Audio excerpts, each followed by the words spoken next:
This guy, someone I grinded film on. He is 22. He just turned 22. Okay. That sounds good. 6'8", power forward. We have none of those. Can handle the rock a little bit. First round pick, 9th overall pick. There are people and fans of his current team that are calling him a bust out of the other draft picks that they have acquired. He played 54 games last season. Wish he played a little bit more, but 54 games, 11.4 points per game, 6.5 rebounds per game, 2.4 assists per game, 53% from the field, 30.8% from three, 69% from free throw, and a unique free throw, I might add. 184 games played in his career, 11.4 points per game for his career, 6.1 total rebounds per game, 2.8 assists per game, 46% from the field, 29% from three. Hey, he's working on it. He's still young. 72% from free throw. Okay, he played 25 minutes a game last season. The season prior, he played 74 games at 29 minutes per game. In his rookie season, he was on the all-rookie team, played 56 games at 26 minutes per game. He is a willing defender, a very, very willing defender. Not good, but willing. Yeah, well, he's got some highlights on him. A young, willing defender that I think could be in the Jaden McDaniels realm type, okay? So this team might extend him, but even if they do, I think it would be at a pretty decent price, and ultimately, I think this team is just going to have bigger fish to fry. I think this guy needs to develop a little bit. There's a little bit of Jonathan Kuminga in him. Jonathan Kuminga, much more talented offensively, but high motor, highly athletic, and I'll give you the final hint as we are about to reveal here. Always has a new hairstyle. And with that, I'm all the way in, Allen. And with that, I give you, and I don't even know how I came about this. Well, how I came about this is I still have some Spurs reporters in my algorithm from all the De'Aaron Fox stuff. And apparently Jeremy Sochan is about to be, or is already up for an extension. And the question is whether or not the Spurs do that.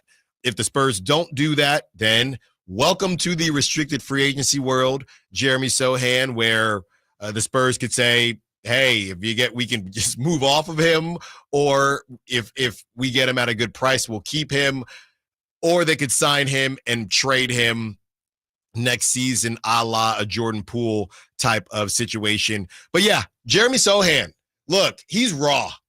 All right, he is a raw talent, but he is hyper athletic. I don't know if you get Kuminga, if you still need Jeremy Sochan on the team. They don't necessarily play the same way, but I just don't know how it would work. I think Jeremy Sochan is probably never going to be a gifted scorer, right? I don't think that Jaden McDaniels is a highly gifted scorer. I think he's improved every season, and I think that he can shoot the three ball.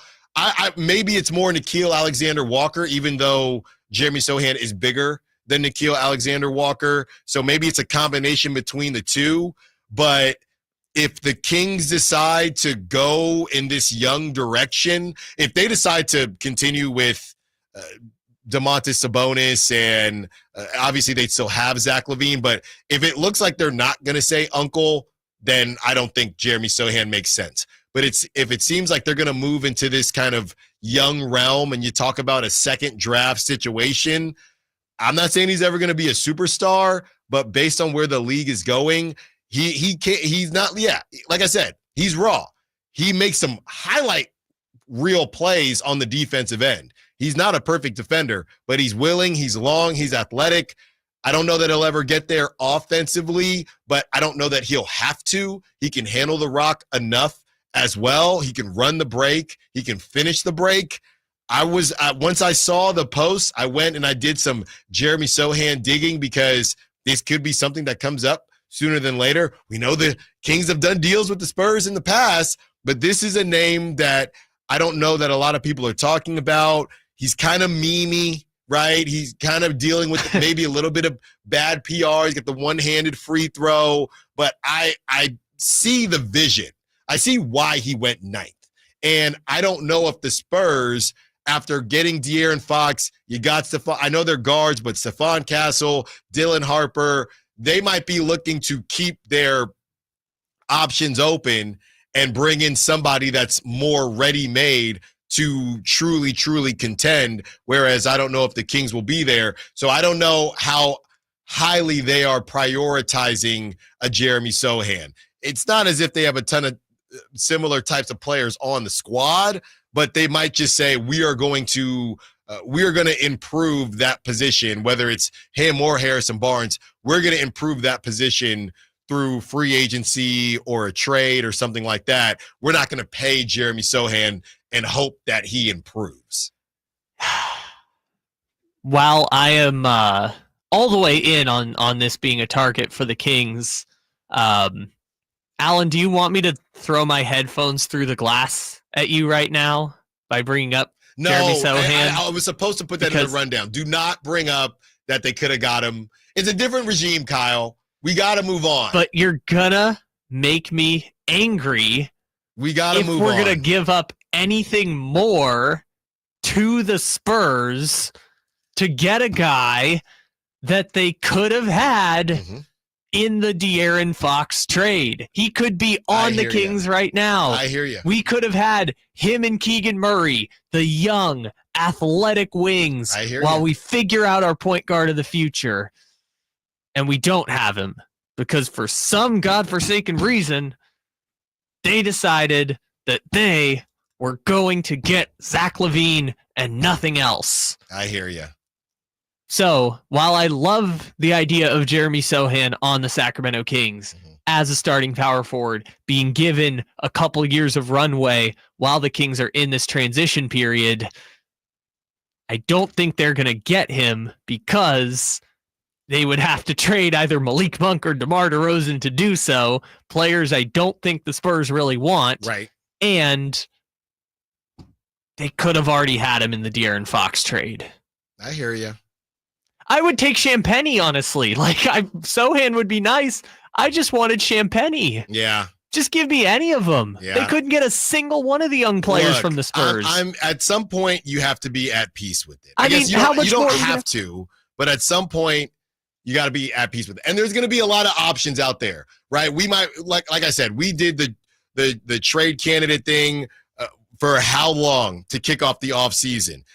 There are going to be a lot of different options out there, but this is a guy who I'm just looking at young athletic pieces that if whether you win the lottery or not, I'm just looking at accumulating, getting younger athletic guys. Yeah. That's what I'm looking at. Because I don't know that you can have him and they don't play the same position, but I just don't know that it's necessary.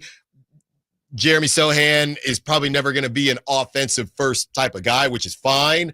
But if something happens with the Kuminga thing, if they end up being out on Kuminga, we're trying to figure out how much the Kings want Kuminga. I think a good bit, but they could get outbid by somebody else.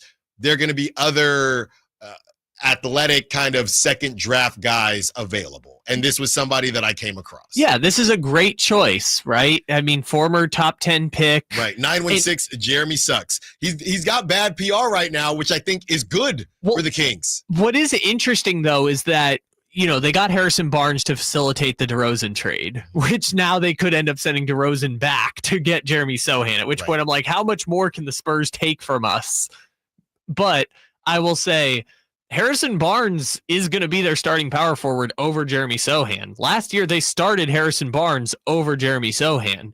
As much as Kings fans bagged on Harrison Barnes on the way out the door, and I felt like some of it was really unfair to Harrison Barnes, like the fact Sochan isn't getting that runway versus a 34-year-old who doesn't really factor into the Spurs' future as much, it is pretty revealing about how they feel about Jeremy Sochan, the player. If Harrison Barnes is going to spend 2 years starting over him, while it's not like Sochan's even expensive. So I mean, Sochan and Barnes will be off their contracts by the end of next year, but I don't know what they're going to. I think at this point, they would rather just re-sign Harrison Barnes. Yeah. I mean, if Barnes is already starting over Sochan, wouldn't you rather just give the money to Harrison Barnes on a shorter deal?